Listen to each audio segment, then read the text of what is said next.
Yeah, so I was really disappointed in Chuck Schumer last week when he voted for the CER, basically siding with Trump to vote to keep the government open. I did not want a government shutdown. However, I have been really fucking mad at the complete inaction that I have seen on the part of the Democrats to fighting back what's going on, right?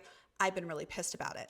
However, over the weekend, Chuck Schumer did a few interviews, which I listened to, which basically explained his position. And it did make me see a different side, honestly. Now, I'm not going to play you clips from any Chuck Schumer interview. Instead, I want to take this opportunity to talk about this podcast that I just listened to for the first time that was really awesome, and they did a really good job of talking about it. Now, I found out about this podcast from this creator in this video. I love this creator. I guess there's been some criticism because this podcast is 6 straight white guys talking about politics, right? And he's like, no, this is important because this is the demographic that we need to get on board with truth, because right now all they're hearing is right-wing straight white guys, right? So they need to hear left-wing straight white guys in order to help get them on board.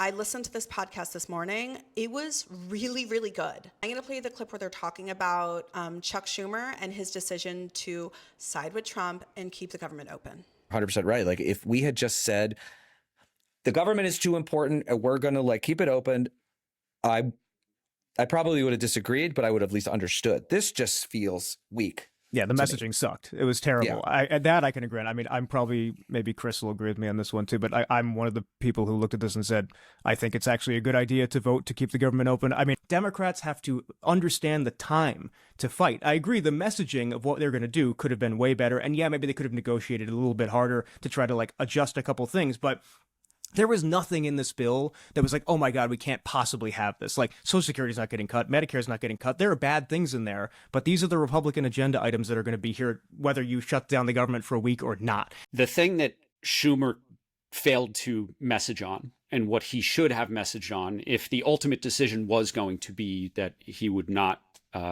go with the shutdown, was that if you shut down the government, Trump and Musk get to choose what opens back up. They are given the power to slow walk reopening things. So we could have, if we, the liberals, the progressives, whatever, encouraged our Democrats, Schumer, to stick to his guns and to shut down the government, we would have achieved everything that Musk and the doggy boys have sought out to do in completely dismantling agencies. Because once those federal workers get furloughed during a shutdown, the president has the power as to when they get turned, when the machines get turned back on. And he could simply say, well, no, they're already off. I'm not turning them back on.